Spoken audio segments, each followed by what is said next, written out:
এতিয়া স্কুলৰ এক্সামবোৰ প্ৰায় শেষেই হ'ল আৰু ৰিজাল্টটো দিলে, বহি কিতাপ এইবোৰ দিলে। এতিয়া আমাৰ চবতকৈ কাম হ'ব মানে কাভাৰ লগোৱা। এই মাক বাপেকৰ এইটো চবতকৈ ডাঙৰ কাম। গতিকে এই কাভাৰটো বাৰু আমি কেনেকৈ লগাব পাৰোঁ তাকে মই অলপ দেখাব ওলাইছোঁ। কাৰণ এইবাৰ দিছে প্লাষ্টিক। এই প্লাষ্টিক কাভাৰটো খুবেই মানে ডিফিকাল্ট হয়। আগতে আমি পেপাৰ বা কাগজৰ তেনেকুৱা পাইছিলোঁ, তেতিয়া আমি চেলোটেপ বা আঠা লগাব পাৰিছিলোঁ। এতিয়া আমি নোৱাৰোঁ, এতিয়া প্লাষ্টিকটো এৰি যাব।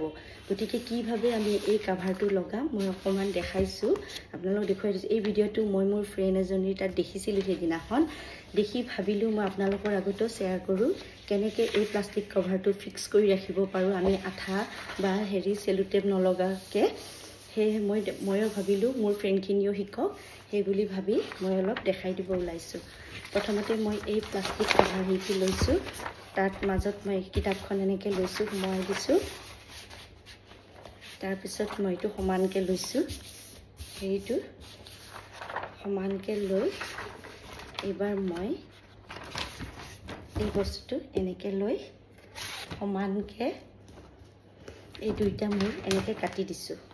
এইফালে সমানকৈ লৈছোঁ, এনেকৈ লৈ এই দুইটা মূৰ এইটো দেখিছে নহয়, এইটো অকণমান টিপি দিছোঁ, এনেকৈ দি এই মূৰ দুটা অলপ কাটি দিছোঁ। এনেকৈ এইফালে এনেকৈ কাটি দিছোঁ। তাৰপিছত মই এইটো চাইডতো এনেকৈ কাটি দিম সমানকৈ। চাই থাকিব আপোনালোকে। সেইফালে যিমান কাটিছোঁ এইফালটোতো মই এনেকৈ সমানকৈ কাটি দিছোঁ। এইখিনি মই এনেকৈ কাটিছোঁ আৰু এইটোতো এনেকৈ কাটি লৈছোঁ।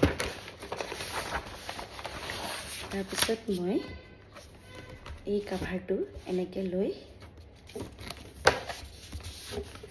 এই বস্তুটো মই এনেকৈ মূৰ দিছোঁ। আপোনালোকৰ দেখাব অকণমান অসুবিধা হৈছে। এইটো মই এনেকৈ টিপি লৈছোঁ, লৈ এই বস্তুটো মই এনেকৈ সমানকৈ লৈ লৈছোঁ। এনেকৈ দেখিছেনে? এই বস্তুটো এনেকৈ লৈ এই বস্তুটোও এনেকৈ সমানকৈ লৈছোঁ, লৈ মই তাৰ ওপৰত এই কিতাপখন এনেকৈ দুইটা মূৰ সোমোৱাই কিতাপখন মই তাৰ ওপৰত দি দিছোঁ। এনেকৈ দি দিয়াৰ পিছত বাকীখিনি মই ষ্টেণ্ডত থৈ দেখাই আছোঁ, যিহেতুকে কেমেৰা ধৰা কোনো নাই। দি এইবাৰ মই ইটো মূৰ এনেকৈ সমানকৈ লৈছোঁ। সমানকৈ লৈ মই এনেকৈ কৰি এই মূৰটো সমান কৰি দিছোঁ, এনেকৈ লৈছোঁ। তেতিয়া কিতাপখন মানে জপাই দিলে বস্তুটো ফিটিং হৈ থাকে। তাৰপিছত মই এইটো পেজ এনেকৈ আনি এই পেজটো মই ইয়াতে সমানভাৱে এনেকৈ লৈ লৈছোঁ।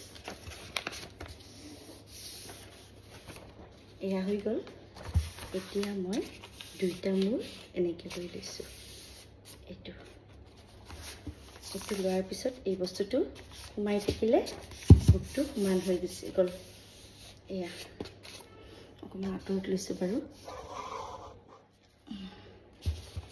এইটো তাৰপিছত মই এইটো কিতাপটো ফিটিং কৰি ৰাখিবৰ কাৰণে মই কি কৰিছোঁ, এই কৰ্ণাৰ দুটা অকণমান ৰাউণ্ডকৈ এনেকৈ ৰাউণ্ডকৈ কাটি লৈছোঁ।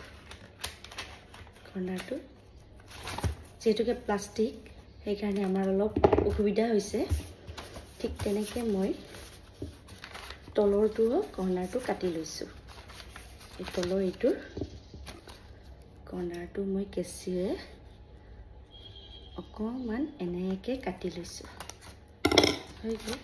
এই বস্তু দুটা সমানকৈ মই কাটি লৈছোঁ, এনেকৈ হৈছে। তাৰপিছত মই এইফালেও তেনেকৈ কাটি লৈছোঁ। কৰ্ণাৰ দুটা এনেকৈ কাটি লৈছোঁ।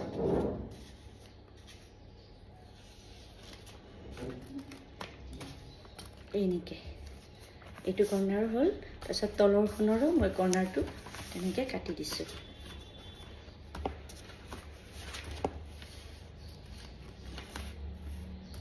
এয়া হৈ গ'ল। তাৰপিছত মই চাব আপোনালোকে এই যে কাটি দিছোঁ কৰ্নাৰটো সৰুটো থাকি গ'ল সেইটো মই এনেকৈ ভিতৰেদি সোমাই দিছোঁ তেতিয়া মানে প্লাষ্টিকটো ফিক্স হৈ থাকিব তাৰপিছত মই এইটো মোৰ এনেকৈ দিছোঁ এইটো ফালতো এনেকৈ কৰ্নাৰ এটা আছে ওলাই আছে সেইটো মই এনেকৈ ভিতৰত সোমাই দিছোঁ এইটো সোমাই গ'ল ফিক্স হৈ থাকিলে তেতিয়া এনেকুৱা কৰিলে কাভাৰটো সহজতে ওলাই নাহে যেহেতুকে আমি ইয়াতে প্লাষ্টিকৰ ওপৰত আঠা আৰু সেলোটেপ দিব নোৱাৰোঁ গতিকে এইটো আমাৰ এনেকৈ ফিক্স হৈ থাকিব ঠিক তেনেদৰে মই এইটো ফালতো এইটো যিটো কৰ্নাৰ ওলাই আছিলে সেইটো মই এনেকৈ সোমাই দিম এইটো এনেকৈ আছে তাৰপিছত এই কাভাৰটোৰ ভিতৰত মই এই বস্তুটো কাটি দিয়া টুকুৰাটো সোমাই দিলোঁ এইটো ফিক্স কৰিবৰ কাৰণে দিছোঁ তাৰপিছত মই এই বস্তুটো এনেকৈ দি দিলোঁ ঠিক তেনেকৈ এইটো মূৰতো এই ফিক্স কৰিবৰ কাৰণে এই টুকুৰাটো মই এনেকৈ ভিতৰেদি সোমাই দিছোঁ সোমাই দিয়াৰ পিছত ই আৰু কেতিয়াও ওলাই নাহে পুৰা ফিক্স হৈ থাকে তাৰপিছত এইটো মই মোহাৰি দিলোঁ এয়া হৈ গ'লনে এয়া চাওক কিমান ধুনীয়াকৈ ফিটিং হৈ গ'ল প্লাষ্টিকটো ধুনীয়াকৈ পঢ়িব পাৰিব তেতিয়া ওলাই নাহে আমাৰ পুৰা ফিক্স হৈ থাকিব তেতিয়া এয়া মই এনেদৰে লগালোঁ আৰু যিহেতুকে প্লাষ্টিক হয় ইয়াতে আমি লিখিব নোৱাৰিম মানে চিয়াহী লিখিলে মুচি যাব গতিকে মই কি কৰিছোঁ এইটোৰ কাৰণে এয়া চেলো মাৰ্কিটো ব্যৱহাৰ কৰিম এইটো ইউজ কৰিম এইটো কৰিলে এইটো শুকাব দিলে হ'ল অলপ পিছত ধুনীয়াকৈ ফিক্স হৈ থাকিব এইটো গুচি নাযায় আৰু এনেকৈ মই এইবোৰ আজিয়ে কমপ্লিট কৰিছোঁ গোটেইখিনি তেনেকৈ কৰিছোঁ গতিকে আপোনালোকৰো সহজ হ'ব বুলি মই এই ভিডিঅ'টো আপোনালোকৰ কাৰণে বনালোঁ মই ভাবিছোঁ মোৰ ফ্ৰেণ্ডখিনিৰ পৰা মই যি শিকিলোঁ ফ্ৰেণ্ডজনীৰ পৰা মোৰ ফ্ৰেণ্ডখিনিকো শিকাই দিম সেই বুলি ভাবিয়ে মই ভিডিঅ'টো বনালোঁ অ'কে বাই বাই